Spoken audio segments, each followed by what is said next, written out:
Where are the low value men? Like, what are all the low value men up to during these trying times? Because the high value men, I know they're around. They won't shut the fuck up. Low value men, I have not heard a word out of. I'm starting to think I'm on their side. I think I want one of those. I want a low value man. They don't make podcasts. I haven't seen one low value man make a podcast. Do they not know how to use microphones? Maybe that's a good thing. That's hot. All right, I've never seen a man use a microphone for good. Until now, everybody buckle up. It's low value mail time with your host, Danny Polishchuk. Behold, everybody, it is an all new episode of Low Value Mail on this Monday, July 29th. Oh, my head's a little cut off there. Look at that. 2024. Welcome back, everybody. This is episode number 113. And joining us tonight, we have none other than Chris Knowles from the Secret Sun Institute.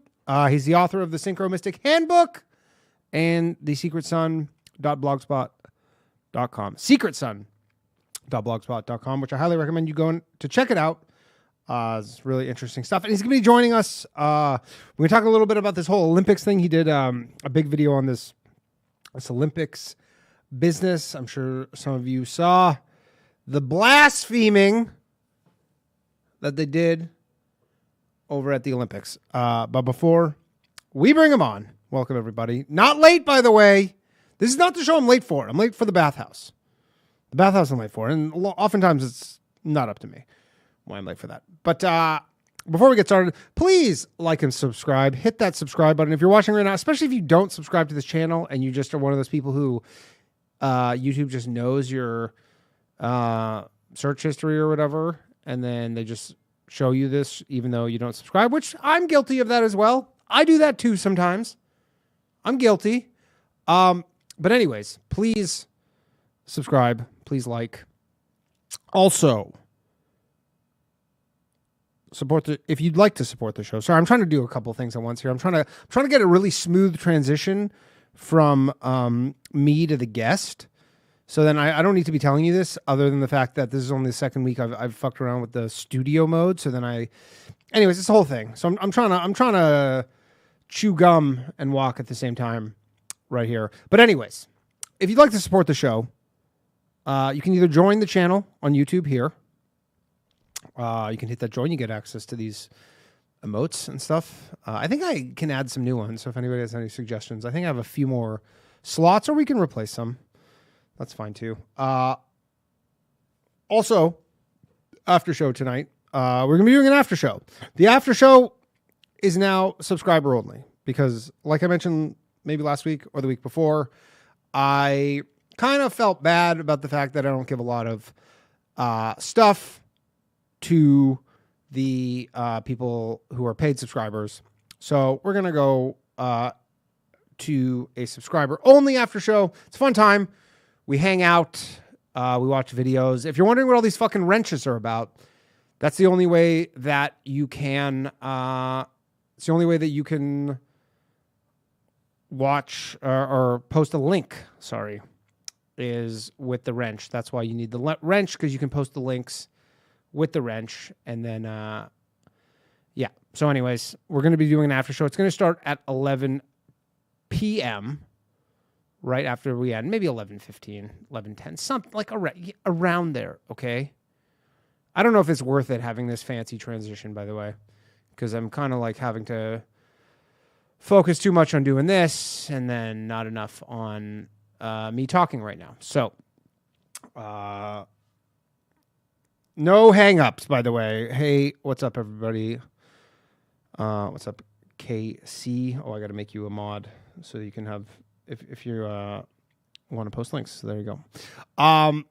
Yeah, so anyways, and we got an episode of The Bathhouse tomorrow night. We're not doing $5 hang-ups, by the way, on this show. Obviously, that would be, or maybe we should. I don't know. But I might, and you guys are going to be like, oh, this guy's a fucking big cash grab, even though I spend fucking so much money on this dumbass 800 number. And no Canadians even call in anymore. It's like rare that a Canadian even calls in. That's the only reason I even got it. was for expressly for that purpose. And yeah, this is not worth having this smooth ass transition because all right, fuck this. I gave up. I tried it once. Oh, see, look, and I fucked it up. All right. Well, we're going to bring on our guest. New episode of The Bathhouse tomorrow night, 9 p.m. It's actually not from The Stand because they have a show there. So we're going to be at The Stand's studios. Joining us, everybody, Chris Knowles. How you doing, man? I have to resize you now because I'm making a whole mess out of this. Just a giant mess. How you doing, man? I'm doing great. I can't see you, though. You can't see me? Oh, hold on.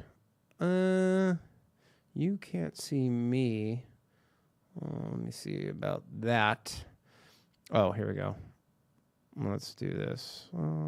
There we go. You know what?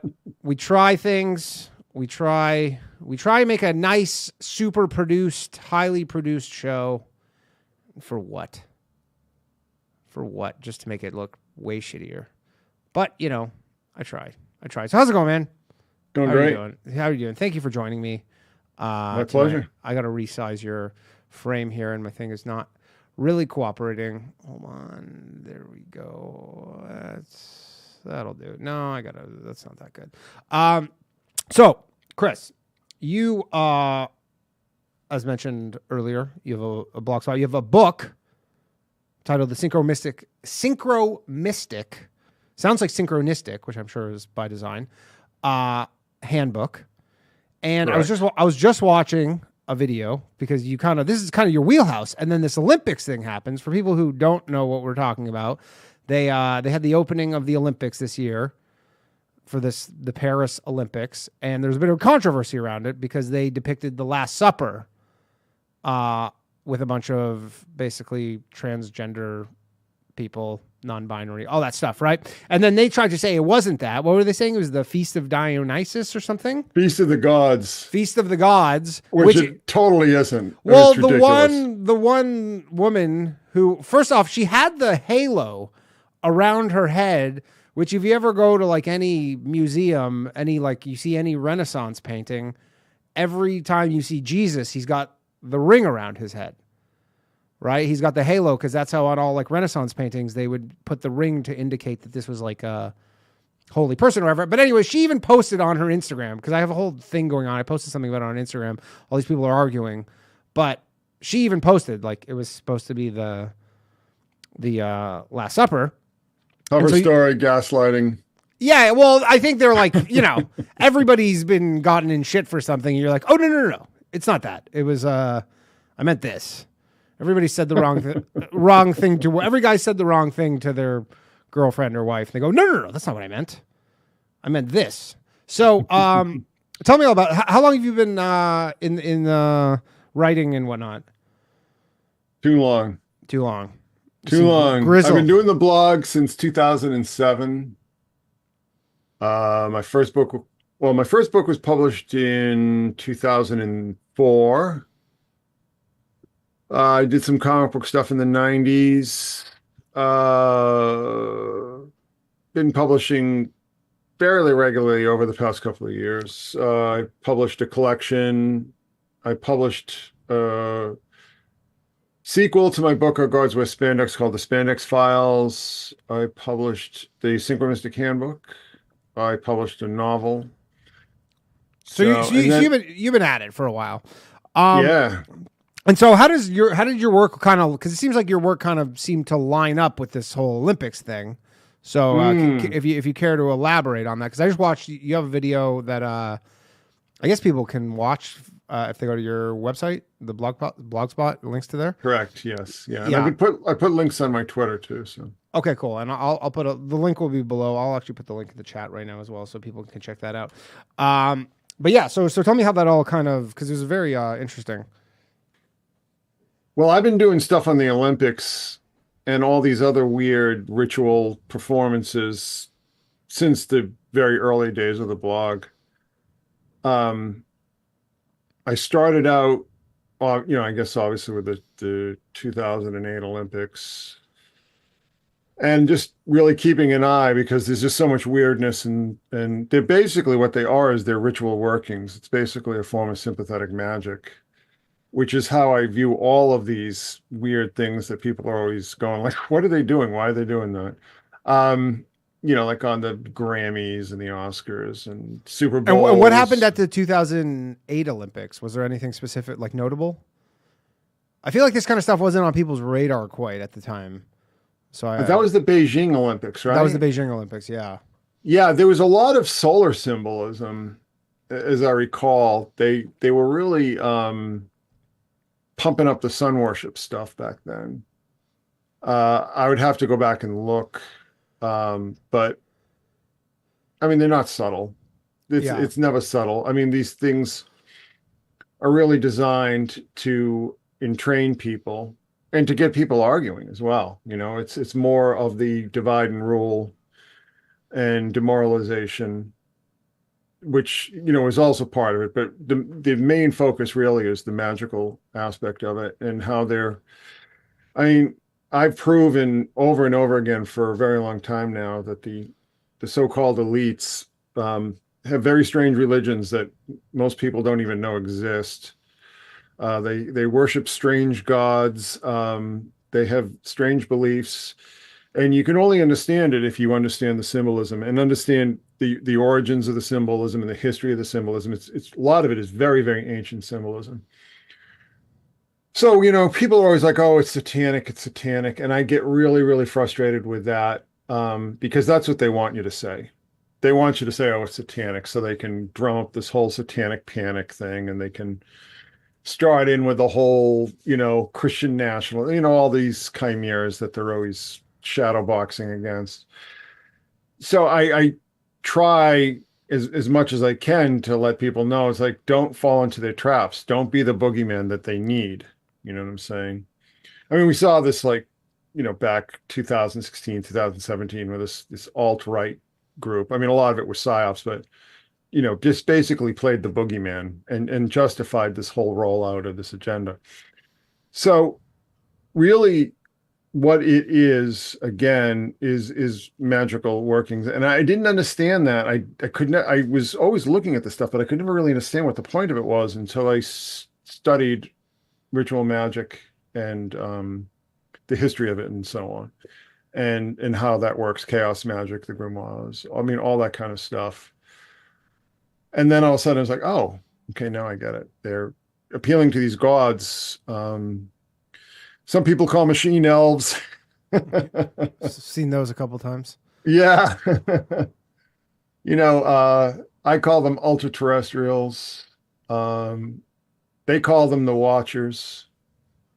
So there's this whole, it's a huge mess, really. It's a huge mess of symbols and beliefs And now and rituals. with the current Olympics, like how overt do you feel that is? Because like, I look at it, I guess, a part of me definitely looks at it, and these are a bunch of like theater kids.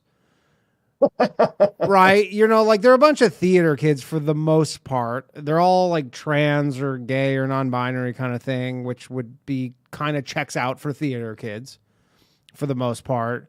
Like I sometimes wonder, like, because obviously they're probably into that stuff, but in terms of maybe like how overt it is, or if there's kind of like they kind of just some things like line up in that sense. Because you think there's some element where like, oh, we're just gonna freak everyone out and we're gonna do like the Last Supper thing with a bunch of trans people, and I don't know if there's like some because obviously French culture is different to a degree where they're thinking like, oh, what what's the big deal kind of thing. No, the performers they're just puppets. I call them paper dolls. They don't matter. They got to hit their marks and play their Yeah. roles. They're not the people making decisions. I mean, not even this guy who they've been carting around, this Thomas Jolie guy, making him the scapegoat for it all. I would argue that not even he makes the decisions. I would argue that the real heavy symbolism is inserted into these rituals from the very top. I would argue that Emmanuel Macron, the president of France, probably had a lot of input into this whole mess. I mean, he basically put his imprimatur on it when he appeared during the whole thing. They're becoming increasingly brazen because they do understand that nobody's ever really going to do anything about it. I mean, young men are all busy playing video games and watching porn and stuff, and they're not going to do anything about it. Nobody's, there's a sense of impunity, I think, that's really disturbing. But that leads to what I pointed out during this video on this latest thing. It really was what I call a failed working. And there are repercussions for that. And again, I always say you can have a spiritual mind about it, you can have a psychological mind about it. It doesn't matter. It all works the same, especially when you're so completely entrained and brainwashed as these people are. And they messed up. They know they messed up. They messed up really badly. There's been the internet outage, the train outage, the power outage, the pouring rain, the torrential rain, all these kind of things that, believe me, these people are panicking. I'm not kidding. Yeah. And what do you think, like, the goal of the, because generally the whole point of the Olympics opening ceremonies is to just kind of show off the host nation's culture for the most part. Like when you watch other ones, they're so tame relatively, right? And I mean, I guess they did have that metal band at the beginning with the Marie Antoinette head, that was kind of cool, I guess. I don't know. Gojira, yeah. Well, a couple of years ago, the Brits are the masters of it because they've been like steeped in the occult for centuries. A couple of years ago, they did the Commonwealth Games and they had this giant metal bull, flaming bull, obviously Baal, Moloch. And they put, the French were just really sloppy about it. And I think they messed it up. They screwed it up. But the whole idea of the Olympics, you got to go back. I always go back to the roots. I always go back to what's the source material. People are always reading like copies of copies of copies, stuff that's been cut and pasted on the internet forever.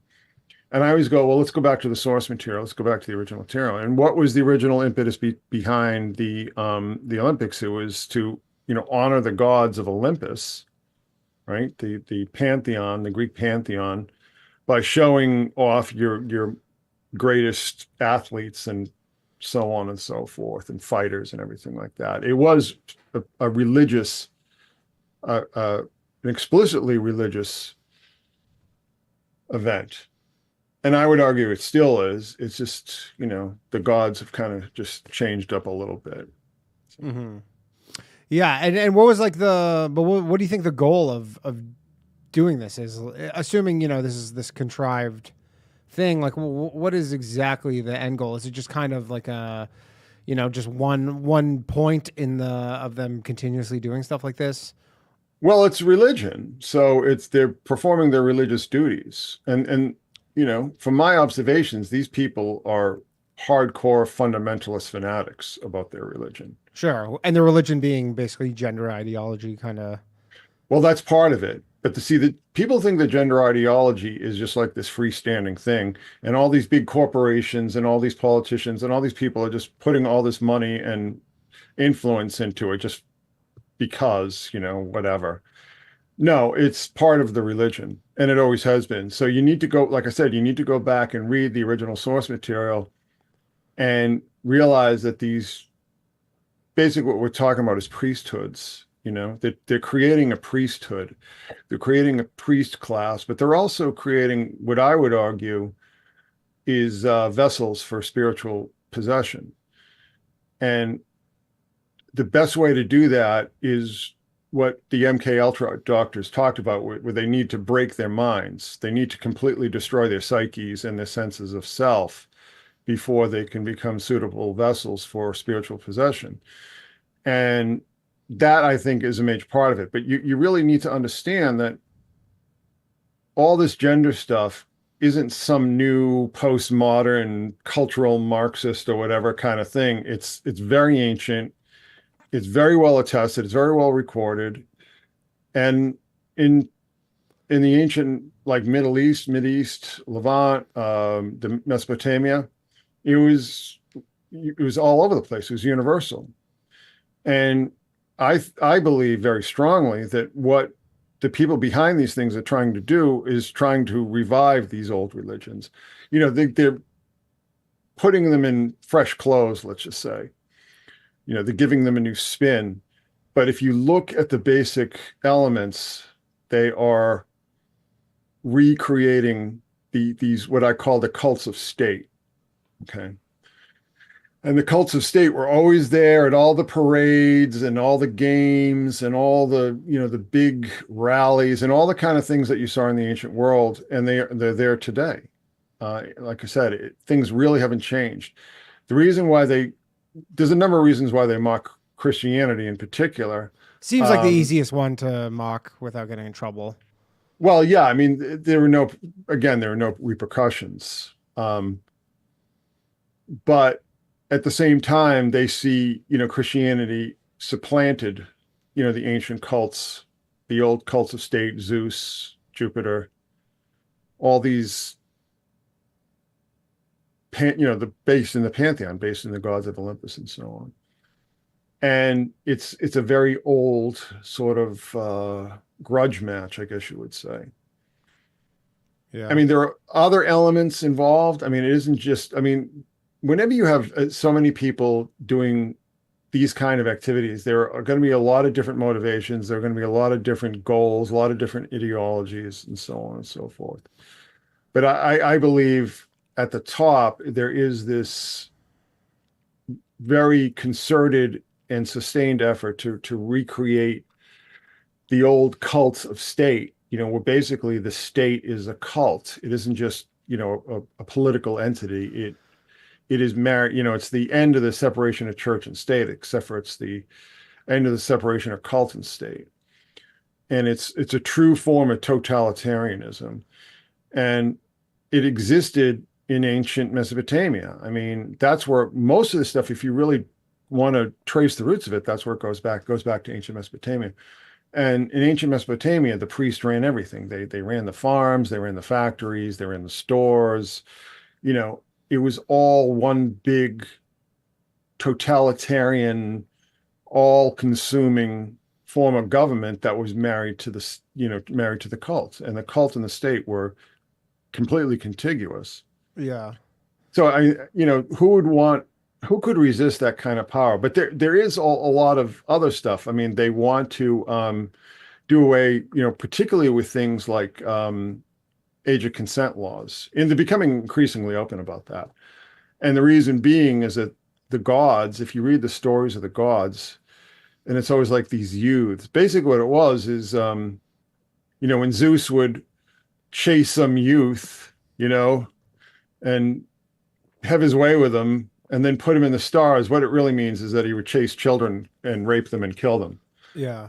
And that's something that I showed in that video, that the Templars, the Knights Templar seem to be interested in, at least. I don't know if they practice it, but they certainly researched it. Yeah. And you're saying like the separation of church and state, but it seems almost like it's a separation of the like church that we know and state, and then it's a combination, and then it's now like a melding of the current, their essentially religion and state. Because it seems like they are very religious about like a lot of this, especially like the gender stuff. It does seem like its own religion sometimes. Well, like I said, the gender stuff is subordinate. It's a subordinate component. But if you understand the symbolism and you understand the history of the symbolism, you'll see it and you're like, oh my God, there it is. It's like, what is it doing there? What are they trying to say? What are they trying to do? And it took me a really long time to figure that out, like I said.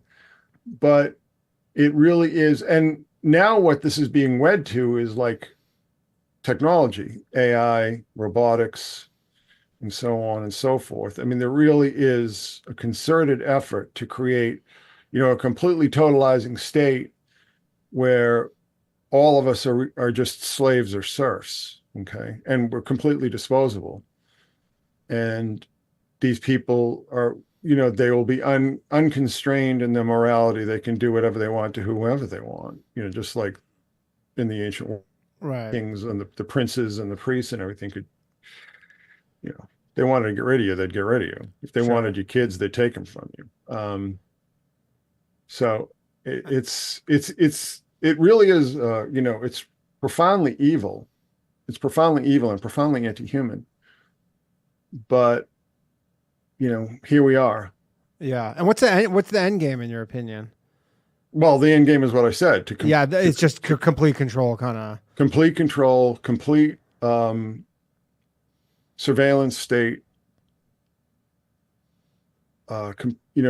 Top-down technocracy, AIs running everything. The eventual depopulation, massive depopulation. I mean, they're always talking about that.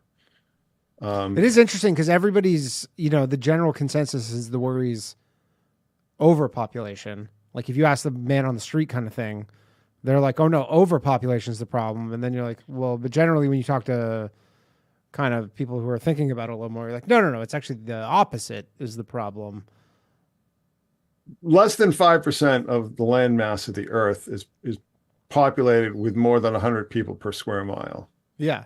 I mean, I'm from Canada and, I'm from outside of Toronto and I live in New York City and you're like, New York City seems crazy dense. Drive an hour out of here. Yeah. Yeah. You know what I mean? It's like an hour away from New York City. There's nothing. Yeah. You go up the thruway and it's like, you probably go up the thruway if you're driving up to Canada. It's like 5 hours of trees. Yeah. You hit it. Exactly. It is. And it's like you hit a town every hour or two. Like there's some small town. So these friends of mine, one time they drove out to Chicago, right? They drove from New Jersey to Chicago. And I asked them if they saw a lot of corn and they said, we saw all the corn. Sure. Yeah, of course. People don't realize that this country is empty. The world is empty. And 5% of 29% of the surface, because 71% of it is ocean, and only 5% of the ocean has actually been explored. So we don't know what's in this world. There could be UFOs flying all over the place. We would have no clue because we don't go anywhere, and we go less places than we ever did. Absolutely. We're more right. Yeah. People aren't adventurers anymore. You don't have like rich guys like buying a dirigible and cruising around the Amazon or whatever. So. Yeah. Tell me about Knowles Law. You have a law that you coined, which I saw. It was really weird. Speaking of synchronicity, I was watching your show and then as you were talking about it, I went on Twitter and your post about it came up at the exact moment you were talking about it. Like there you go. Yeah. There you go. Yeah. You've been tagged, brother. You're done. You're done. Your life is over. So Knowles Laws. So I developed Knowles Laws after looking again at a lot of this ritual symbolism and all these weird performances and so on. And the one thing I always noticed, and this goes back really early, this goes back, I think, to the Super Bowl, the one with Madonna. I forget what year that was, Madonna and MIA, and I think Nicki Minaj was involved. Anyway, the thing that I notice is that there'll always be a sort of controversy about symbolism. But you really look at it, the controversy is always disguising another message completely. And I've just seen this over and over and over again, so Knowles's first law is whenever there's a controversy over symbolism in the media, it's almost always disguising, another message entirely, another symbolic message entirely. And I just noticed this, and I sort of applied that to this Paris thing, and there were just a couple tells. I don't know if have you ever played poker? Of course, yeah. The tells. Once you figure out some of these tells, you can always tell when they're bluffing.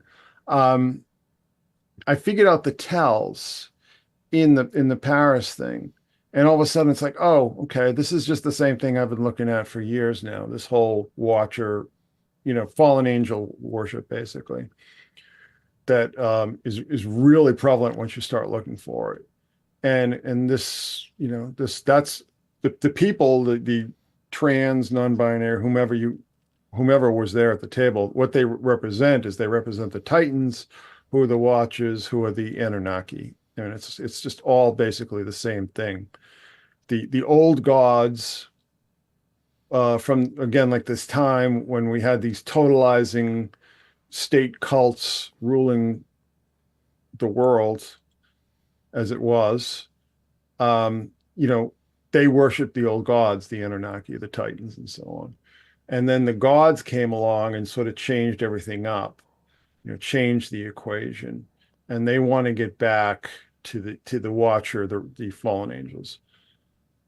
Anyway, so there are two more laws, and it's just, you know, the other one is basically, you know, the old state cults will be reinstalled under the cover of woke, and they use woke cover all the time. My favorite example is this is back a few years ago in California, they you know, had this whole woke agenda to basically teach kids the old human sacrifice cult gods. This is real. I'm not kidding. They wanted to teach kids in school. What was the pretext of that? Like, what was the reason? Woke. You know, it's indigenous beliefs and all this kind of stuff. I mean, never mind that these kids and their parents have zero interest in any of that stuff. But it was all about, you know, identity and empowerment and all these completely meaningless words that they throw around. But they, you know, they wanted to basically teach kids about, you know, these human sacrifice cults.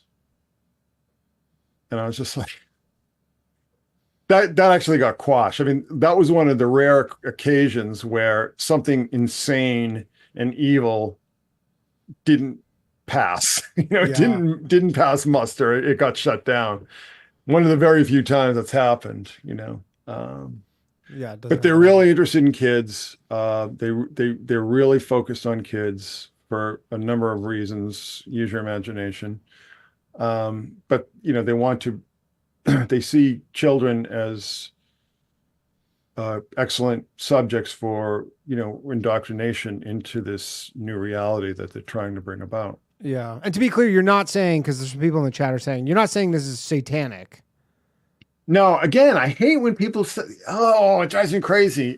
Listen, just put Satanism out of your mind. Seriously. Just forget about it. Like, I'm always bitching. I mean, people's brains work like best with binaries, though, right? So, yes, you know, your brain works the best when you can just be like, here's bad, here's good. This is the thing that's bad. This is the thing that's good. Yeah, right? It drives me crazy. Right? It's just an easier framework to deal with. But you know what? That's why these people who are always throwing that stuff around are constantly losing power, constantly losing influence. Listen, they've already figured out how to play with you people. And, you know, the people are always screaming Satanism about stuff.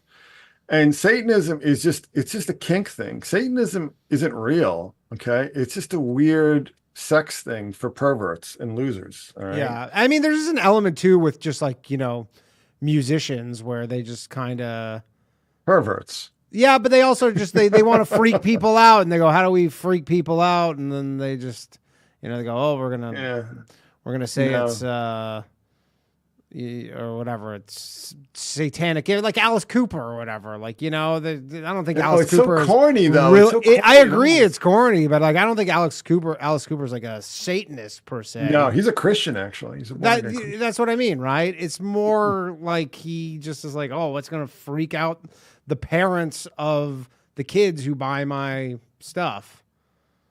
That might have worked like 30 years ago. Does that even work anymore? It does. Like Lil Nas X, like he was doing that. You know, Sam Smith. Like it works in the sense that they do this stuff and they get the reaction. Well, I think a lot of that is cabaret. You know, because a lot of that kind of stuff is big in the gay scene, in the gay clubs and everything. Yeah. And you're really what we saw in Paris was you know, it was just all cabaret. And that's the kind of thing that I thought was really interesting is these people have really run out of ideas. You know, they don't have any fresh ideas. They don't know how to do anything new. Like, it's not shocking. People weren't shocked by it. They were just like, oh, come on, stop it. Right. This is disgusting. This is stupid. But like I said, I mean, what is at the base of this is not satanic. It's much, much, much more dangerous than Satanism could ever possibly be. So just put that out of your mind completely. Okay. And what's the final on that? And by the way, the phone lines are open, everybody. 1-888-949-2969. If you have any questions for Chris, and just wait on hold patiently, and we will get to you. Okay. So what do you want? Sorry. The final law. I think we only got to 2 of them. Oh, the final law is that the statues being torn down. So I came up with this law during that whole nonsense in 2020, right? The statues that are being torn down will be replaced by the idols of the state cult. And that's happened on many occasions. And I've recorded that, how they'll take down a statue. The classic example is that weird demon thing they put in New York that was allegedly a tribute to Ruth Bader Ginsburg, but it's this weird horned demon with like spaghetti legs and stuff. It's just like, so insane. But yeah, I mean, it isn't just, so it isn't just the statues, but it's everything. They want to they take down all this stuff, all this quote unquote problematic stuff under the cover of woke. And it's almost always replaced by this weird religious cult stuff. Yeah. And I mean, they had like the golden calf in the Olympics thing. And didn't they have another thing it was like a horse, like a white horse or something, a knight on it was the fourth horsewoman. It was gender swapped. It was right. It was clearly like the pale horse revelation and so on. But they gender, because everything has to be inverted, everything has to be reversed and so on, upended. Okay, let's take a call. One moment, please. And if you want to call 1-888-949-2969, we got Joe the lawyer. Hello? Joe. Hi. Hey, what's up? How you doing? Yeah, so this actually has nothing to do with what you were talking about, but I happen to have a copy of Primate Creation right here. Oh my God! I'm a big comic book guy, so you did a great job, by the way. It was like fun cartoon. It was a fun comic. How come there wasn't a second issue? Well, what happened is there was this thing. So we were doing that. We were working on that. And then there was this thing where like a couple planes flew into these towers. As and they do. They kind of collapsed. And that's sort of, The amount of stories, by the way, of the people who have that exact same story as you, where they're like, I was about to do something, and then a thing that had nothing to do with the thing they were about to do happened, and then they go, for whatever reason, that was just the end of that. Like I've heard that story like 20 times. Yeah. Well, the other problem, I mean, we're going to get nerdy here for a second. The other problem, Joe, is that George Freeman quit, and we got and then Bob Wyacek came on board, and he totally flaked out on us, and then Al Milgram came in and like inked like 12 pages in a weekend. So it's just one of these kind of deals. You could definitely tell that there are different inkers, throughout the pages. Yeah, and inkers that weren't tremendously motivated to do a particularly good job. So what are you going to do? Hard to find good help. No, it is. It is, yeah. Yeah, I don't exactly know the intricacies of the comic book industry, but I could imagine. Did you see Chasing Amy, sir? I did, of course. Like when he's talking to Jason Lee, you're a tracer. So that's what we're kind of basically right. Okay. Cool. Well, anyway, it was great work. Thank you, Joe. I had a lot of fun working on the first half of that book for sure. Okay. Thank you very much. I appreciate it. Second half, not so much. Not so much. All right. Thanks, Joe. Okay, take care. Later. All right. So, sorry. You're the Synchronistic Handbook, which is that is your most recent book you've written. Yes, sir. Yes, so sir. You want to tell me about that? Because it seems I was kind of reading a little bit about it. It seems pretty interesting. And so how much, and sorry to cut you off, but like how much of your work in, graphic novels and whatnot informs this stuff, or is it vice versa? Well, not so much the graphic novels, but I worked for Marvel for like 25 years doing stuff for the movies. Okay. And I had to get really good at doing celebrity likenesses, Ryan Reynolds and Robert Downey Jr. and Samuel Jackson and Scarlett Johansson, who was the bane of my existence because her features are so strange that they're hard to simplify. Really? Oh yeah, yeah, yeah. She drove me nuts. Um, but anyhow, doing that work really, I developed like this hyper focus on detail because I had to, because it was my job, it was how I kept the lights on. And I really need to be very detail oriented and very thorough and meticulous about it. And that training really helped the sync work, because I can look at something and almost instantly like find what I'm looking for, whether it's a symbol or some sort of glitch or whatever. I mean, I can always it trained my eye to really scan quickly and find what I need to find. So the Synchronistic Handbook is basically, I wanted to do a book that would instruct people on how to do synchromysticism, because a lot of people do it wrong. And I wanted people to have a set of criteria and guidelines. So basically, in all honesty, so they wouldn't drive themselves crazy, because I've seen synchromysticism drive people insane. And I wanted to put out a book where it would insulate people, tell people how to separate signal from noise, how to find what you're looking for without driving yourself insane, how to not sweat the small stuff, just sort of dispense with it and so on and so forth. I really wanted to set this up because I want people to be able to do this work without harming themselves. And as weird as it sounds, it happens. I mean, synchronicity is a power. It's a force, okay? It's a real thing. I don't know where it comes from or what it is, but people have known about it. They've just called it different things for a very long time. And, just like you said today, it's like, that's how it works. That's what we call a sync wink. Sure. In the business, you're what's the negative behind it that people start kind of looking for it too much and it just drives them crazy? Yeah, exactly. They start getting too involved in minutia that just isn't important. First of all, there are a number of pitfalls. They can become extremely obsessive about it. They can start to have what I call synchronistic Jerusalem syndrome, where they start to think that they are the crown of creation and everything is about them. That happens a lot. That's almost like a occupational hazard of doing sync work. Everybody has to go through it and get past it.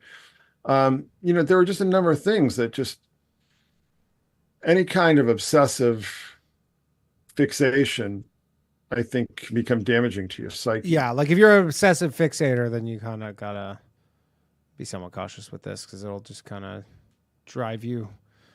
Yeah, I get OCD, so that helps too, but it also hurts, and then, like I said, I really just want people, I made it, sort of a pocketbook size book, where you can just put in your coat pocket or your back pocket, or whatever. And so when you start experiencing synchronicity, which you probably will at one point in your life, and it starts to bug you, you can sort things out. Sure. And just sort of step back, sort things out, make sense of it, and incorporate it into your life without driving yourself insane. And what kind of synchronicities, like specifically, like what counts as a synchronicity, I guess? Like, well, I've had some times, I had it happen a few times where I would randomly just think of somebody who I hadn't seen. Like, it was like some guy, I go, I wonder what happened to that guy who I went to college with. And then I would see them like an hour later. See, I think that's psi. Okay. I think that's psychic. And the dividing line between psychic phenomena and synchronicity is very, very blurry. Okay. And they overlap a lot. I think, when you're thinking of a song and it comes on the radio, that's psi. Okay. That's clairvoyance. See, sometimes because I've heard, cognition. Yeah, because I've heard that deja vu, like the explanation for deja vu is there's some sort of lag in the processing of something, of like what you're seeing. So then essentially like you see it, but then you actually processed it before, or I guess, I don't know what the order is, but essentially because you saw it and then you process it, your brain's like, I've seen that before, but you're actually just seeing it. So sometimes I wonder with something like a song, if it's a type of thing where you actually hear it for like just a millisecond, right? And then you're like, oh, I wonder if I heard, but you actually did hear that song for like 1 millisecond. You know what I mean? Anyways, that's an explanation I've heard before for deja vu. Well, I'll tell you something. I don't buy that explanation of deja vu. Okay, fair enough. And I don't know how it's been tested. I don't think it's been tested. I just think that's maybe an explanation to poo-poo the whatever kind of. I'm kind of given to reality shifting. Like you heard it in a different timeline. Sure. And I guess I'm going to just chuck out my credibility now, but I mean, No. I think we move in and out of different, I guess you would call them dimensions. I don't know. Here's an example. I mean, it's like, so, I mean, this happens to me too much. You put your keys down on the counter, right? You go back 5 minutes later, they're gone. Where'd they go? Where'd your keys go? You just put them down on the counter. Why aren't they there? And then 5 minutes, you'll go back and they'll be there again. Like, what the hell? What's going on? Yeah. I mean, or experience. I mean, I'll tell you an experience. I was going to go to a concert in New York with a buddy of mine, right? And I couldn't find my damn keys. I'm like, where are my damn keys? And like, we had to like go to have somebody drive us to the deal, and we had to get like a new set and all this kind of nonsense. And then like 6 months later, I find the keys in like a bag of laundry in a closet that I don't think I'd ever been in. Sure. It's like, what were they doing in there? How did they get in there? It's like weird things like that. If you start, there's also the Mandela effect, which a lot of the Mandela effect stuff I'm a bit skeptical of, but I do think that there are some of those examples I think are real. I think that what is happening, I'll tell you this right now. I think with electronic communications and all this information, all this data, I think our modeling of reality is changing. But I think it's changing back to the default, okay? It's not changing, well, some people are, obviously losing their shit and so on, but Sure. It's like, I think that we're starting to see the way the world really is, but it's a lot more complex and a lot more confusing than we ever had models for. Okay. And I think this explains a lot of paranormal phenomena, explains a lot of psychic phenomena. It's just, we're sort of stuck between these different versions of the reality that we're in. And I'm sure like some sort of quantum physicist would give you a bunch of equations for this. Mm-hmm. But I think it's just something that people are starting to sense. People are always talking about the simulation and so on. Our models of reality are evolving. But it's not like some big woo thing. It's almost just like, oh, yeah, whatever. I got to deal with this now. Yeah. What a hassle. Sure. All right. Keep losing my damn keys. I use one of those little AirPod things, Air tags. Never lose my keys. Good for you. Goddamn godsend for $30, man. Can't go wrong. All right, let's take a call here. One moment, please. And phone lines are open. 1-888-949-2969. And we have a call coming from, I believe, Mike. Hold on. You guys got to hit the unmute button. All right, Mike, are you there? Hey, how's it going? Hey, what's up, Mike? You're on with Chris. Go ahead. Cool. Yeah, my question was, how certain are you of the Anunnaki explanation? Because I listen to a lot of stuff in the spiritual community of people talking about that kind of thing, and you hear a lot of different explanations, and I'm not sure what one is true for sure, but I also hear the explanation that we're a seeded species from the Pleiadeans. That's the one I tend to lean towards, but I really don't know. So I was just asking, how certain are you of our genetic heritage? Well, I went through all that stuff for years, starting in the 90s. I've really come to blissful uncertainty.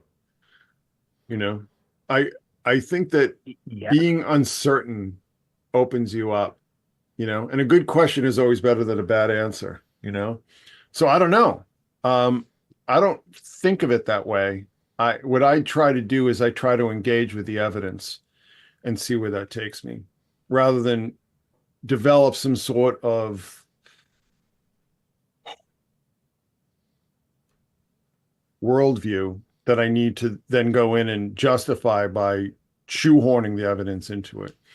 So it's just like, I always wanted to know this and that and everything like that. And now I don't want to. It's a state of unknowing that I find extremely liberating and very, very useful too, because you don't marry yourself to some sort of paradigm that is going to limit your ability to perceive things outside of it.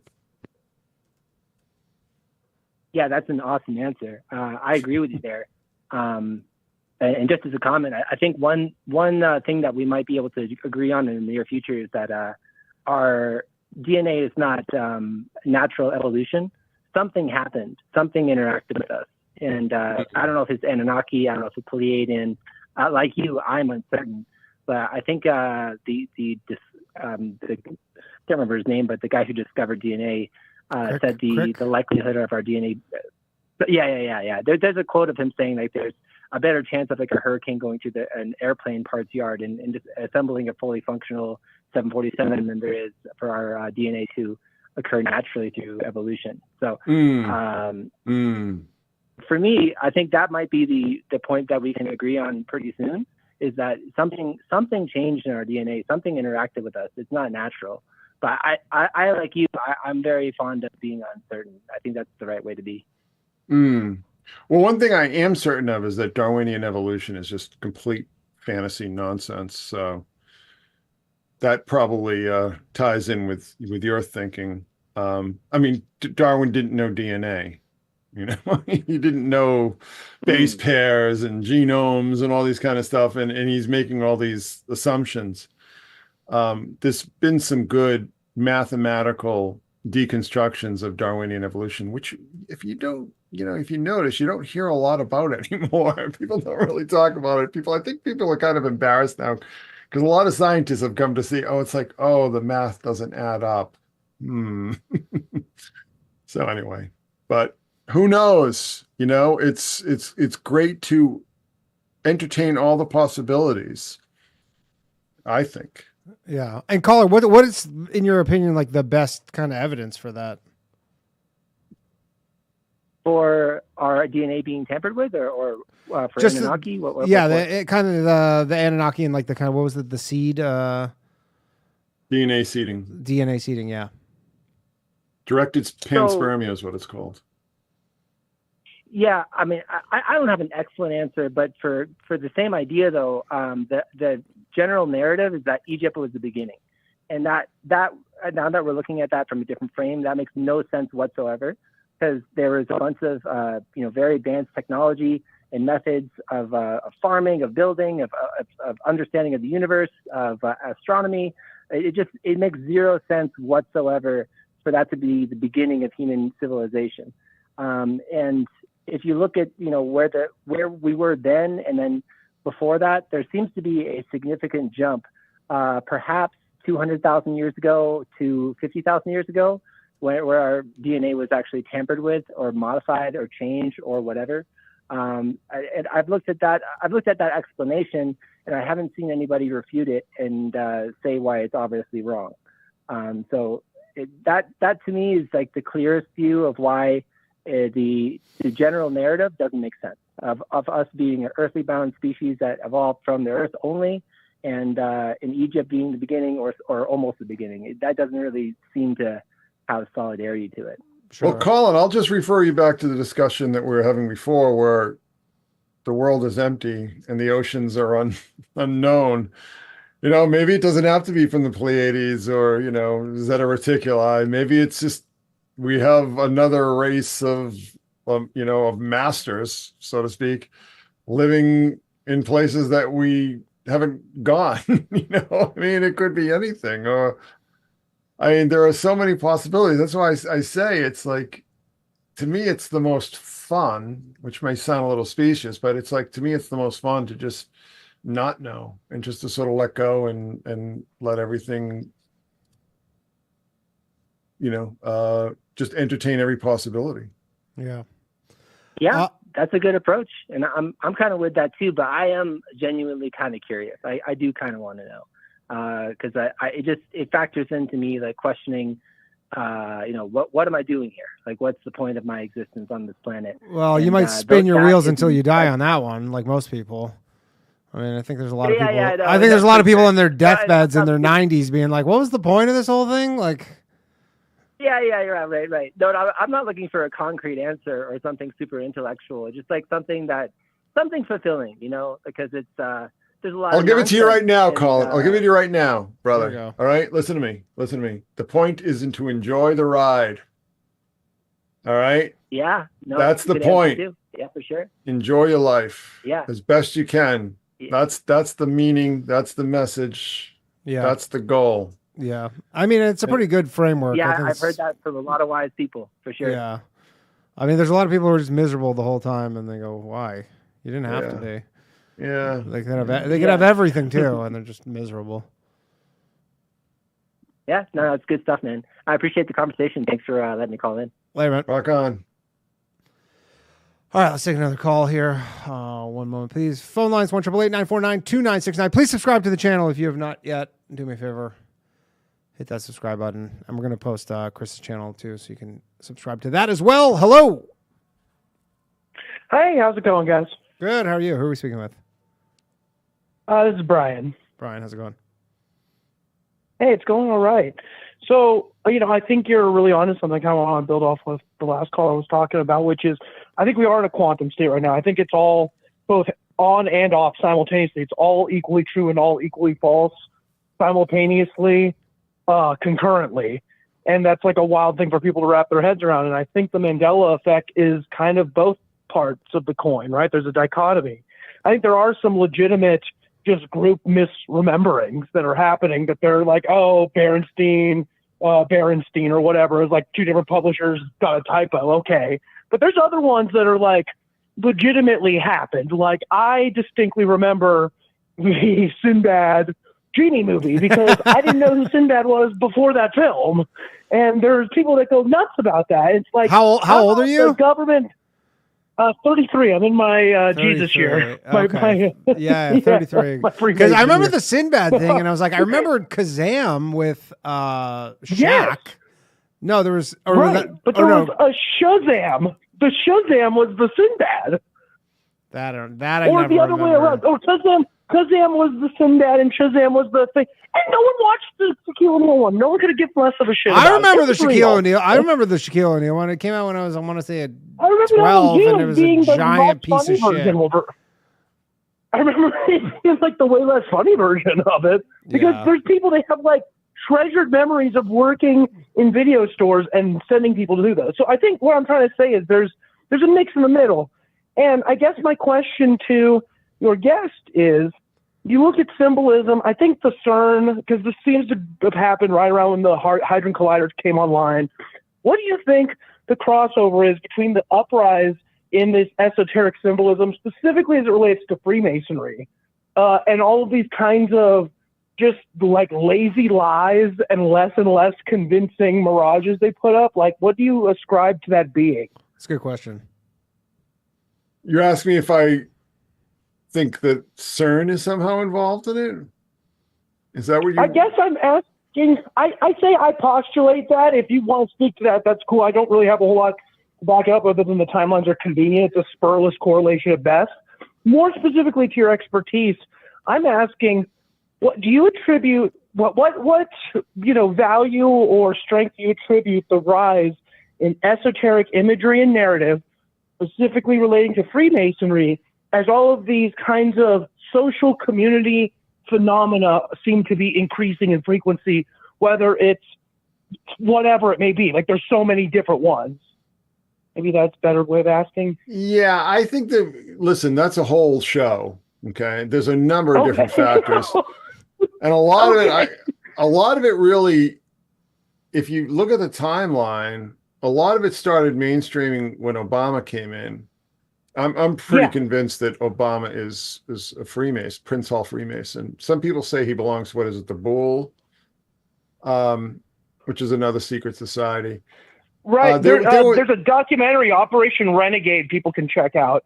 Talks about how he was some kind of developed, wholesale developed asset from overseas kind of thing. Really interesting documentary with ex-federal agents they interview on there.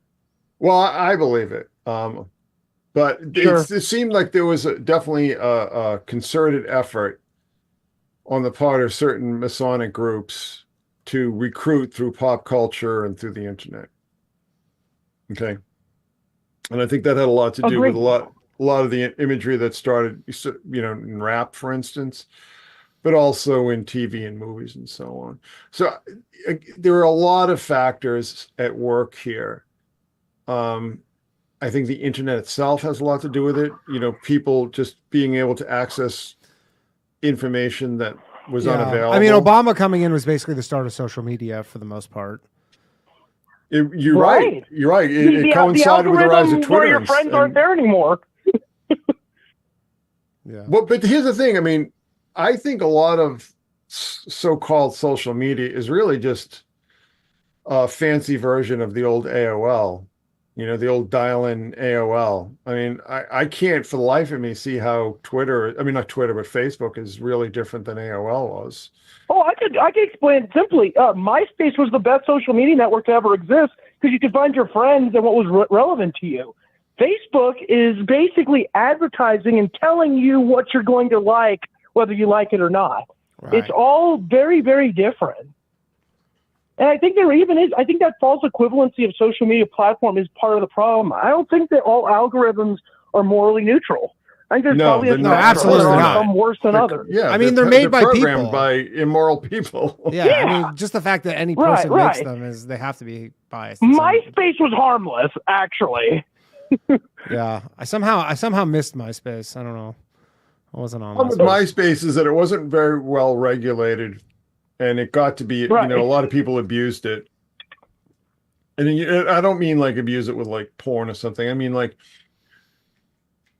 you could post like auto playing videos on other people's pages, and I'd open up a page, like a band that I liked, and all of a sudden like 8 or 9 different music videos would be playing at once because all these other people just posted their own band's videos on somebody else's page. It drove me. That's why I stopped using MySpace, by the way. Oh yeah, when they embed that, absolutely. Oh, it drove me nuts. Speaking of conversations for another time, if you ever want to follow up on this, you guys can look into the Google X Labs if you'd like. I worked there personally. I can tell you emphatically they existed. I did not have to sign an NDA. They messed that up big time. Wait, you worked at the Google X Labs? Tell us about that before you go. Yes, sir, I did. Yes, sir, I did. Absolutely, Danny. What were they doing there? And why didn't you have to sign an NDA? I didn't have to sign one. Well, because they clowned it. So this is a breaking story, Danny. So I'm happy to review it for you. What, did you just get fired? Value mail here. Did you just get fired or something? No, I did not. You should have him on your show. Make him a guest. Yeah. I think I'm past statute of limitations. It gets crazy. Yeah, I don't want to hijack the show, but I'll be brief. Long story short, you know how in Google Maps they censor certain areas? It's like blacked out. It's like they account for the landmass, but some sensitive location, so you just can't see what it is, right? Yeah, I mean, Area 51 is that. Exactly. Perfect example. It's there. The landmass is accounted for. It's just censored because it's sensitive, right? Mm-hmm. I could drive you, person on the ground, Danny, to the location of the Google X Labs. It doesn't exist. The space for it isn't there. It's not like it's censored or obscured. The roads don't exist. So they literally, I can show you pieces of Google Earth and Apple Maps too, that they both agreed to remove out of California. We can sit on the street and look at it. like visually. Yeah. That's where their labs are. It's so secretive. It's debated as to whether or not it even exists. I'm telling you, it does. And what were they, or is it still running? I imagine it is. Yep. And what Absolutely, it is. Absolutely, it is. What were they doing when I was there, it was a while back. Yep. To give you a time frame, I was working with the team that was revealing that first kind of like driverless car video. Okay. That was like that big. Remember that blind fellow that drove to Taco Bell? Like Waymo that kind should of date thing? me pretty well. It was like this blind fellow drove himself to Taco Bell with driverless car technology for the first time. It was a big like reveal trailer. Okay. And you just worked on the trailer? Well, no, I was in the Google Labs at the time. It's a lot of stuff you work on. So they were working on and still are. I mean, I don't know that they ever stopped. So last time I was aware, they were working on Elevator to Space. This is all very serious. We're talking full departments here. Like, Google's working on an elevator to space? Yes, sir. They just have so much money, huh? They Yes, just literally, they're just like booked up, walking treadmill desks for days to keep putting resources on that. The early, this was driverless car was the focus kind of area of it, but the early days of Internet of Things, so it wasn't good enough knowing what food you needed to replenish in your fridge, but they wanted to think smart plates to see how fast you were consuming each portion of the nutrients on your dish, because it was, nutritionally analyzing your food as you consume it. Or like a smart shoe that gives them more data, because they just want all those data points you just want data. Optimize your living experience, right? Crazy. It's all for you. I wonder what kind of shit they're doing. And the hardest thing I ever had to do was walk away from 6 figures starting, because I knew I could make them 7, so I decided to bite the bullet and try to make it for myself. So I got more. But that's a little teaser. All right, cool. Well, thanks for calling in. I hope to hear from you. Some other time. Yeah, some other time for sure. I'll email you. Let's try to get something going. Yeah, email me or DM me on Twitter or something. DM on Twitter? Okay, cool. Right on. We'll do it. Thanks for the time. Appreciate it. Thanks for the response. Love your work. Take care. Thanks, Bye. man. I feel like I'm on Art Bell in like 1997. That's what I'm going for, baby. That is exactly what I'm going for. All right, let's take another call here. One moment, please. That is the highest of compliments. So thank you for that. I don't know if you've seen Coast to Coast lately. It stinks. Hello. Hello. Hey, what's up? You're on Low Value Mail. Who am I speaking with? My name's Jared. Jared, how's it going, man? Good. Thanks for having me. The gentleman you have on today is talking about synchronicity and a little bit about the Anunnaki, and I just thought I'd touch on that just a wee bit. Yeah, go ahead. How I came to understand synchronicity and how I came across the Anunnaki. It was my 18th birthday, and I was going to go see Jackass with my friends. A buddy, his girlfriend, and a friend that I didn't know. It was my buddy Danny's friend. And we get there. I try and get in. And all I had was my school ID, and they didn't let me in because I was 18. They just came out. And long story short, my buddy and his girlfriend went in, and I'm stuck with this guy I don't know because he didn't have an ID either. Okay. And we go downstairs to the Circuit City, just doing absolutely nothing. And we see a guy. I knew the guy. He knew the guy. We end up hanging out with Jeff that night. We drank, blah, blah, blah. I had a great 18th birthday. It was fun. My friend Eric Gomez had a book called The Biggest Secret, made by David Icke. And in that book, it talks about the reptilians. Chapter 2 is Don't Mention the Reptilians. And that's when I was introduced to the Anunnaki. I've come to understand it. And you're saying what? This guy who you guys met at the Circuit City was this? No, he was just a Mexican kid who liked graffiti and hip hop music. He okay. He introduced me to the book. Oh, he introduced you to the book. And he didn't let me borrow the book. He talked about the book. And he's like, if you want to read it, go get it. And I happened to get a Barnes & Noble gift card. I was hanging out with a friend. We're all broke at the time. Of course. 18 years old. Didn't have a job. And we had smoked a little weed, and I convinced my friend go halves on me with the book, with the gift card that I had. Bought the book, came to know about our tampering of our DNA, this talk of Nibiru, and this whole idea that, very interesting. I was raised Christian, but at that point in my life was not even on the Sure, agenda. not doing, which is pretty common, I think, for an 18-year-old. Usually that's 100%. That's about right. At that point, I'd taken acid at 9th grade, mushrooms, seeing and understood that there's more to the world than what we see. Yep. Life goes on, you go down the path, you start to study things, Pleiadeans, as one of the gentlemen talked about, read Barbara Handcloud's books and Barbara Marciniak, and got into some of that stuff. And you get into the new age things, crystals, went vegetarian, so on. Yeah. Got a little tired of Los Angeles, all the weird stuff, and things started getting kind of weird for a white guy.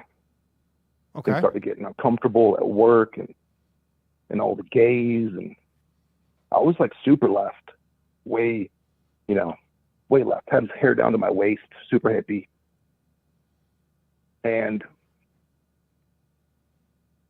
I began to come to understand that there's it's more than just like a new age, do what thou wilt. Like the gentleman's kind of talking about, you just kind of ride the wave and see where things go. I used to think that was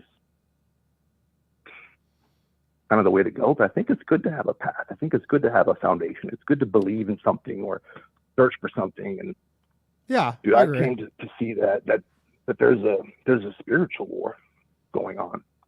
And if these people are doing quote unquote satanic rituals, worshiping Moloch, doing blood sacrifices, drinking blood, doing all these crazy things,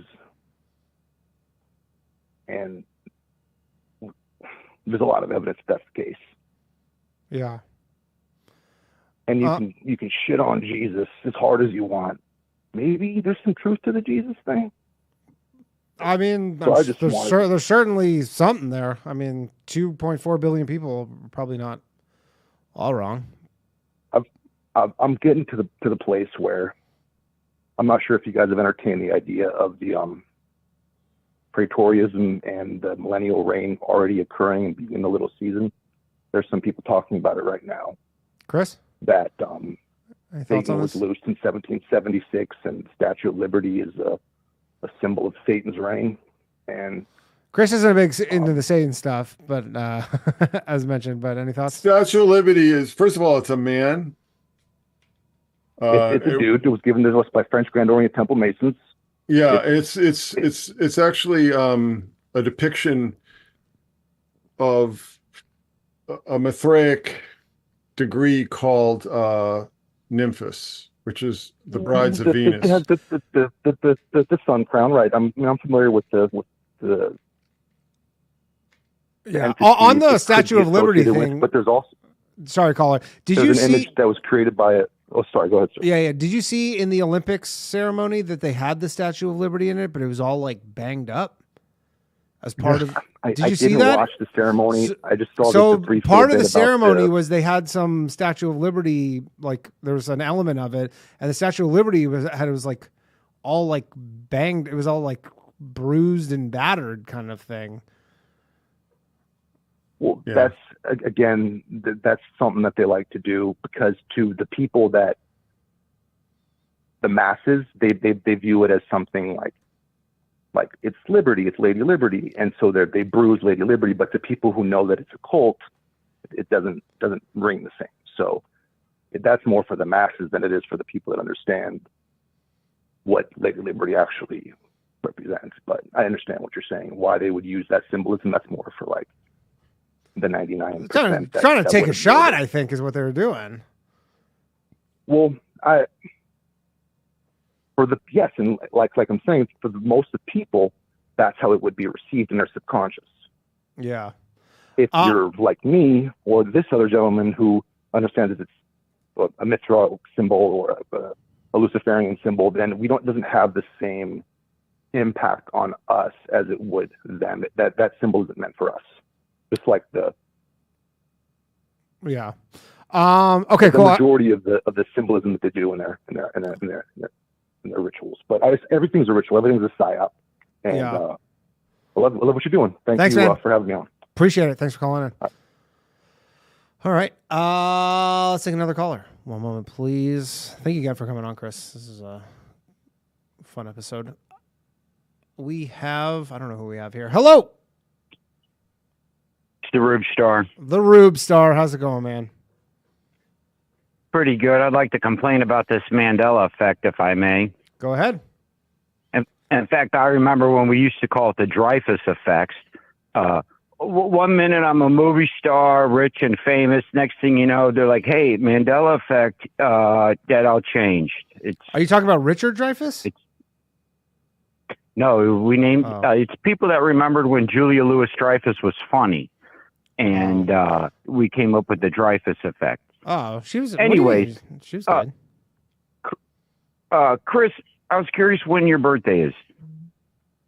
Why were you curious when my birthday is? I'm I'm curious curious when everybody's birthday is. I'm into astrology. If it's too personal, then I by all means, I don't mean to dox you. My birthday is in July. Okay. Happy belated birthday. And likely.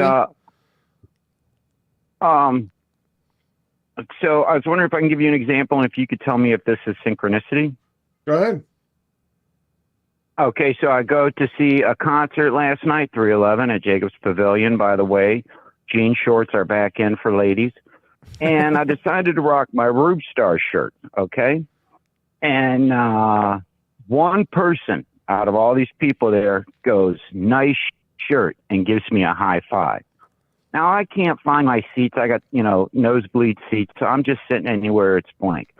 By time it's so crowded that I have to go to my seats, the guy that gave me the high five is sitting not exactly in my seat, but 2 seats over. He's kind of squatting in that area. So is that synchronicity, or am I reading too much into it? How big of a venue is this? Jacobs Pavilion? I don't know. 311. I don't know What's Jacobs Pavilion 15,000 like? people. Oh, okay. So sizable. I'm just trying to think of it from more like a probability standpoint.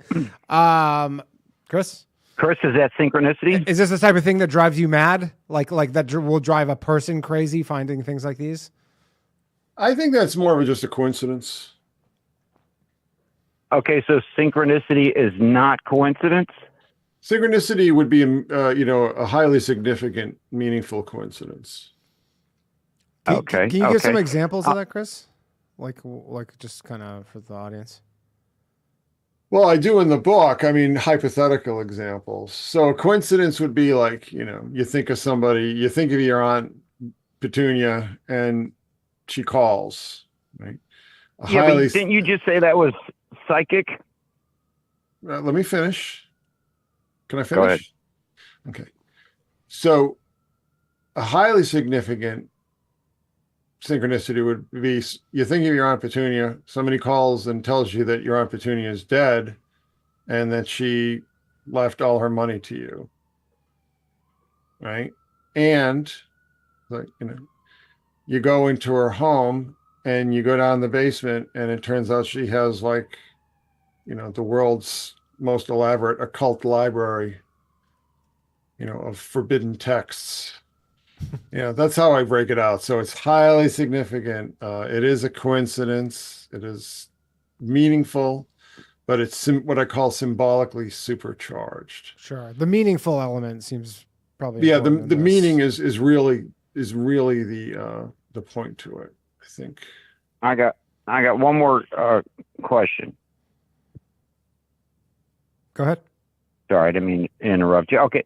Are you familiar with, so you've dabbled in writing comic books. Are you familiar with Harvey P. Carr and American Splendor? Sure. Okay. So he has since passed away. Right.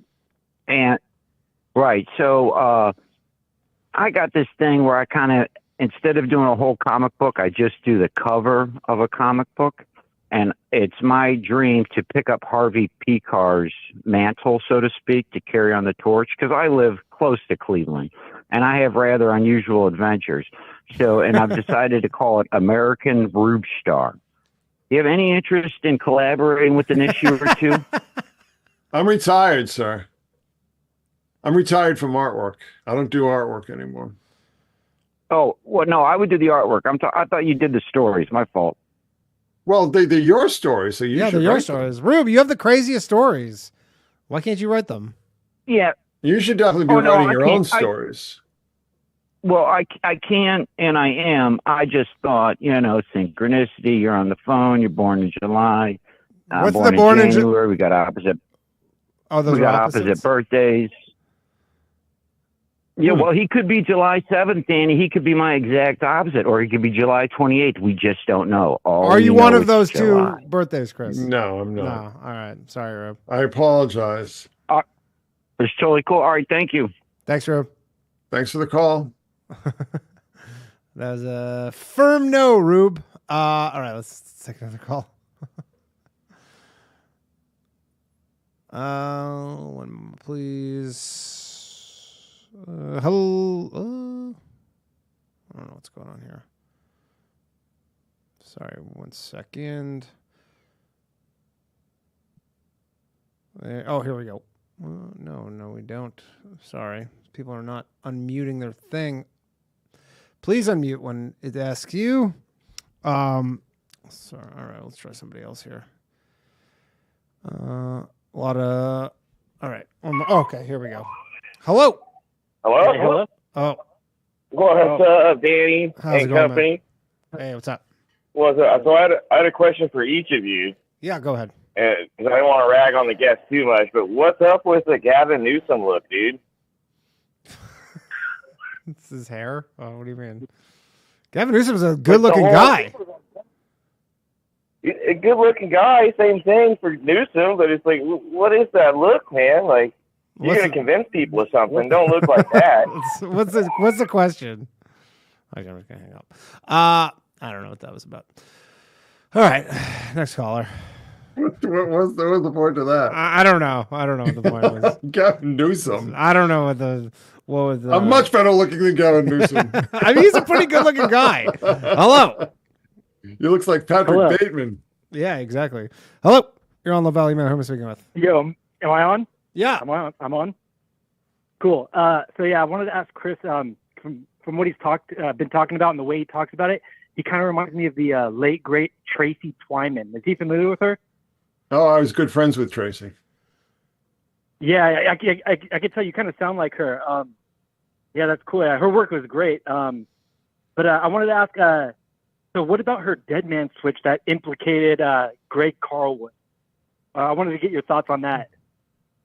Greg Carlwood is a prince of a man, and I would never say anything bad about him, nor would I ever hear anything bad about him. Greg Carlwood is as pure as it gets.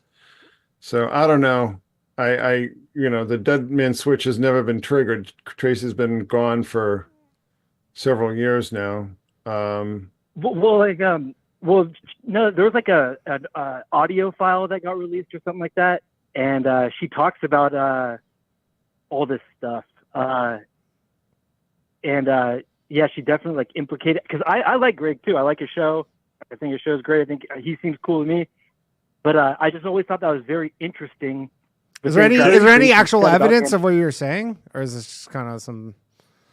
Well, really, no, there's not. It's just some stuff that she said on an audio recording that got released after she died. Tracy was mentally ill. Okay. Tracy was, I would probably say that she was paranoid schizophrenic. Based on the conversations that we had over the years, certain things that she told me. That's, maybe in a certain state of mind, she would say things like that. Maybe other times she wouldn't. Depends on how much distress she was feeling and so on and so forth. I mean, I love Tracy. I thought she was brilliant. I had great conversations with her over the years that I really treasure. I was actually one of the last people to speak with her before she died. We had a great conversation about some of the things that I've been writing about recently, actually. I would not put a lot of stock in that, to be honest with you. I mean, Tracy, she had problems, obviously had problems. And she hung around with some people who were not good influences on her. And she started getting involved with, summoning Baphomet through the Ouija board and so on and so forth, which I told her on a number of times that I thought it was a terrible idea and that she should stop. I don't know. There's a lot of mythology over Tracy that I find really exploitative and kind of gross, to be honest with you. So I don't like to say a lot about it.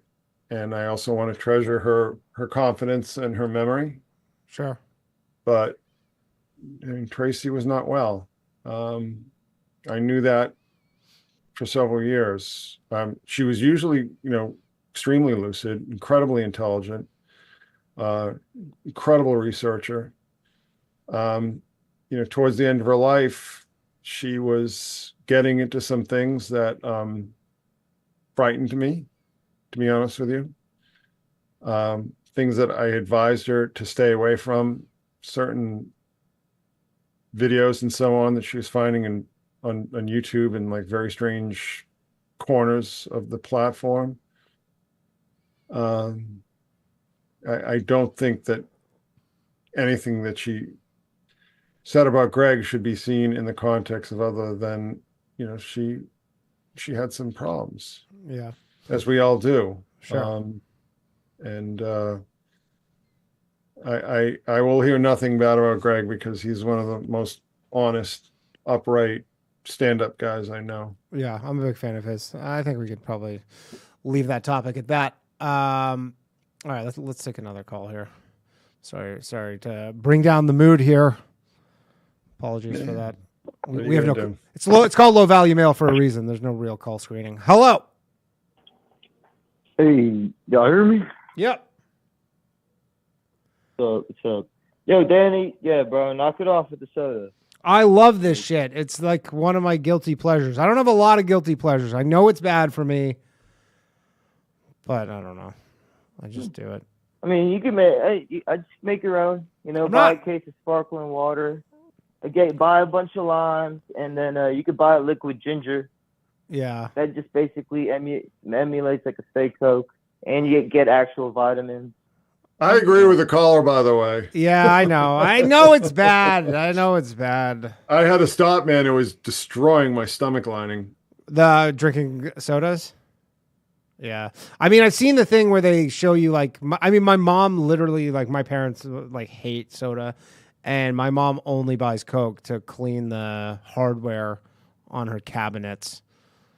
That's the only whenever there'd be Coke in the house, it would just be I bought it to strip the grime off the cabinet, the hardware, and that was it. Well, I was addicted to it for years, brother. I know exactly. Oh man. Yeah. I mean, generally I'm pretty healthy in a lot of other aspects of my life, so I feel Warren Buffett drinks 40 Diet Cokes a day, and he's 98 or something. I think he actually doesn't even drink Diet Cokes. He drinks the regular ones. He does. He drinks the regular. Yeah, he drinks the regular ones. Yeah. Warren Buffett, the same guy who tells the whole world he decides he could decide the market on whether he buys bacon or sausage from. Well, but McDonald's. But the reason is because he's. I don't believe it. Well, the reason is because he's so his track record is so good that when he says something, everybody just follows him because they go, well, if he says it, it must be true. But most people can't do that because they just don't have. Do you want to hear my a Warren Buffett conspiracy theory? Yes, please. Do you ever see the movie Network? Network with Sandra Bullock? No, it's from the 70s. No, it's got a scene with Ned Beatty telling this anchor man who's causing trouble that the only thing that is real is money. That countries don't exist. The only thing that exists are corporations and so on. No, I haven't seen it. I think that was a speech that the writer of that film got from Warren Buffett.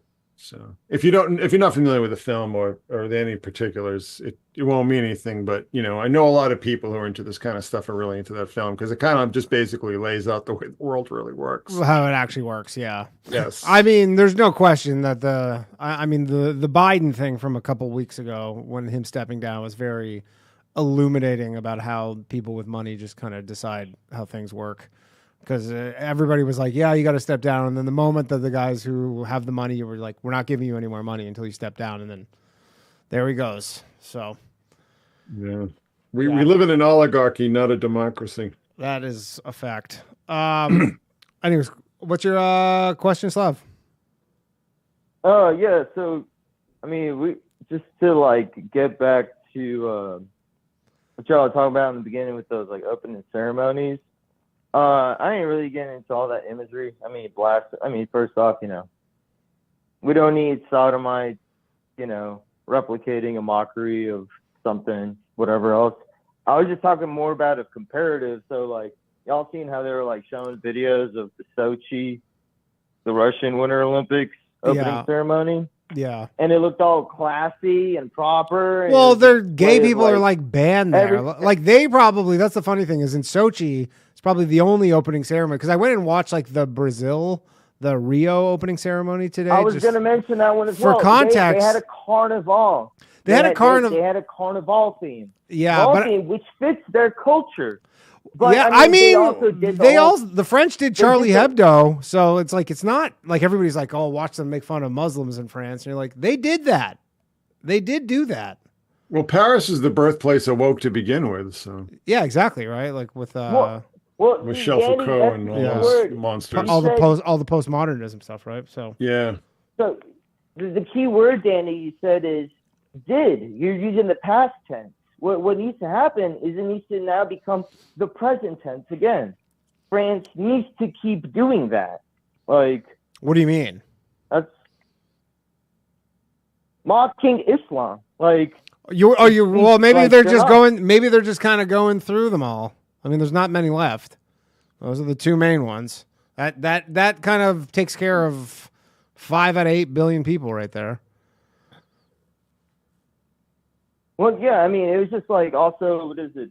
All the other previous Olympics, I mean, was it the ones in China and Korea? I mean, yeah, they were showing off their messages, but they just showed revere the athletics, and now it's yeah. I mean, it specifically says for the Olympics, one of their main things is that, you can't. There can't be political messaging. I read somewhere where it's it's essentially overtly expressed that you can't have these political messaging in your, because imagine Russia when they had the Russian Olympics was doing similar things for their own benefit. I'm sure there would have been a giant uproar.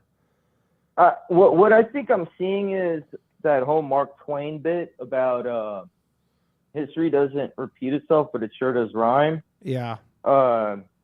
What is it?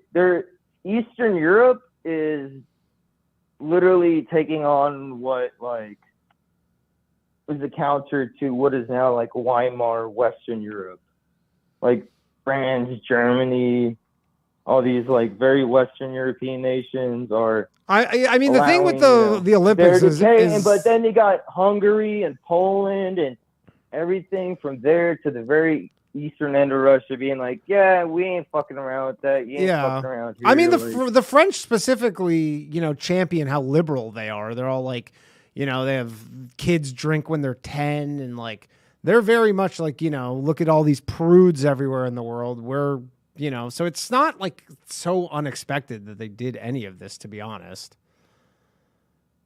So, yeah, well, I mean, I don't want to sound like I'm complaining because I actually have hope. I'm kind of white-pilled on this shit because even though it's they're zoomery as fuck, there are a lot of young Europeans, and when I say Europeans, whites, who are nah, we going full right like hardcore. Yeah, but they're I mean, still, like, everything looking- is reactionary in and some they way. meme the fuck out of it. They make the best memes about this shit. You don't even have to like understand the language, but you get the vibe. Yeah, because you know. Yeah. All right. Genetically the same. Right. Oh yeah. Have a good night, man. All right, later, man. All right, let's take a couple more calls and we'll wrap this up. Thanks again, Chris, for coming on. I really appreciate this. Cool. Yeah. One moment, please. While we bring in, I don't know who this is, but oh, come on. People got to be a little quicker on the unmute button here. Dead air. Art Bell didn't have any dead air like this. Maybe it did. Maybe sometimes. But then you'd have someone call in and be like, I was on a nuclear sub. They're calling it the aliens are taking over. It's like, you ever see the one where the guy's like, I'm being chased right now. They're chasing me right now. All right. Let's try another one here. I don't know why normally people are a little quicker to. Oh, here we go. Goob. Hey, man. What's up? So I had a question about the satanic opening ceremonies. Not satanic. Was definitely satanic, but was there any symbology behind the gay guy having his balls out? He didn't have his balls out. I saw it. It looked like it, but then I saw a photo and it was just a tear in his stocking or something. It did look like he had his one nut out, which all I could think of this was a friend of mine who's a comedian in Toronto. They were doing remember the Tom Green show, like the original one, and it was on like local. Oh yeah. So it was on public access. So the same network, it was called Rogers in Canada, it was public access, and they did this comedy like show, stand up, and my friend was one of the comedians on it, this guy Chris Robinson, and right before he was supposed to go out on stage for his taping, he pulled his ball out of his jeans and just did his whole set with his just one ball hanging out. Like knowing that they're like, okay, well, we're not using this. That's for sure. But it was like it wasn't like some national thing or anything like that. But no, the guy's ball was not out. I saw a different angle and he just had like a tear in his, but it did look like that. I do agree. But then I saw a different angle and it wasn't. Trust me, I would like nothing more than if this guy's ball was just hanging out. But unfortunately, it's not what happened. So I did want to get into the Satanism thing though, because is your issue with it being satanic that you're just saying no, it's going back to the source like you said earlier? Is that, and then this is older gods? Is that what your issue with the Satanism is? Or yeah, I mean it's a lot older and darker and more dangerous than Satanism, which is just a LARP for perverts and losers. I mean, it's all connected, though. It's all kind of the same thing, whether you're going with Moloch or Baal. Listen, no, it's not. These people. Well, it's not the same it is thing. A lot of it. Because listen, when people run around, no, stop. When people run around talking about Satanism, all they do is say, "Please don't take anything I say seriously. Please dismiss me. Please just completely disregard everything about me." Because that's what happens every single time. It doesn't convince anybody except for the already convinced. It's preaching the converted, and it's wrong. It's inaccurate. And it's inaccurate to the point of that it's dangerous. It's dangerous because these people can hide behind, satanic panic. Oh, you're just pulling the satanic panic on me. La, la, la, la, la, la, la, la. And they can just do whatever the hell they want because they know they've completely neutered the opposition, who are always just running around screaming about Satanism because it feels good. Satanists are losers and perverts, period. Child molesters, just the dregs of humanity. That's not what these people believe in. They don't believe in Satan. And I would even argue that when Jesus and the apostles were talking about Satan, they were talking about the Roman Empire, that Satan was almost like a tulpa of the empire itself, okay? And that's why when, the whole thing, when Jesus goes into the desert and Satan gives him the temptations, the temptations are all material power. and so on and so forth. And it just, people just have to stop. It just doesn't work. I mean, not even Aleister Crowley believed in that shit. Just stop it. It's knee-jerk nonsense that gives people the excuse to just say, oh, that he's one of those guys. Okay, I'm done. So before you got so butthurt, I was trying to say. No, I'm not butthurt, dude. Don't give me butthurt. Yeah, don't give me butthurt. What the hell are you talking about? Don't give me butthurt. Who the hell are you? Some dude on the phone? Oh man, Satanism. Shut up. Get this guy off the phone. Yeah, he's gone. Guys, come on. Let's keep it civil here. I don't know why there's any need to be childish like that. All right, we're gonna take the last call of the night. Thank you again. I'm sorry about some of the callers. What are you going to do? It's a free-for-all. It is a free-for-all. It is a bit of a free-for-all. That's kind of how it goes. All right, let's see if we can get this person to unmute their call. Otherwise, we are going to wrap this up. Where can people find you? Where's the best place for people to locate you? You can find me on Twitter. And you can find me at secretsun.blogspot.com. Okay. Hello. Howdy, am I on Low Value Mail with Danny Polishchuk? Yes. Who am I speaking with? Oh, good deal. What's up, Danny? This is Chris from Dallas calling. Chris from Dallas. How you doing, man? I'm doing well. I've really appreciated this guest and this night's episode of Low Value Mail. I wanted to quickly share a story that I just got to get off my mind, if that's cool with y'all. Yeah, go ahead. So I'm a part of like these local auctions, and recently I won one. It like scratches the gambling itch. For a gamer chair. So I pulled the trigger and I got a gamer chair. Except I like kicking my legs up on my desk, and this gamer chair has such good grip that like it's caused my boxers to chafe in my ass. And so this has become a problem. Okay. Anyways, recently I like took pictures of my ass to see like the red chafing marks that I've had to put lotion on because I can't. So, like, I'm using a mirror to, and so I have, like, pictures of my ass. I think you're calling the wrong show. You might be calling, you might be wanting some sort of doctor. I went to go see Nick Mullen live on Saturday night. Okay. And I was taking dope at the time and made a total fool of myself when, after the show, I was in line for the meet and greet, and I had my phone on full brightness, and I asked the guy behind me in line, I said, hey, would you take a picture of me and Nick? But it pulled up my phone's gallery, and in this super dark room with all these people in line behind me, my phone on full brightness showed a picture of my ass. Yeah. And I'm sure Nick Mullen will be telling a lot of people that story. No, I just turned around and like I wanted to tell all these people like I'm not gay. I just bought a gamer chair that's been fucking up my ass. You know what I mean? Was there a specific question? Like super. I'm sorry, what's that? Did you have a specific question, or you just kind of had a story you wanted to tell us? Yeah, I guess like what's so interesting about Epstein Island is like there's the tunnels, which I feel like have been rather unexplored. But what really draws everybody's attention is the temple, like the weird symbology. And I feel like, especially in the mainstream media, there was no touching on that subject at all. But it's so fascinating as will that question ever be answered? What the fuck was up with that temple? What was its specific purpose?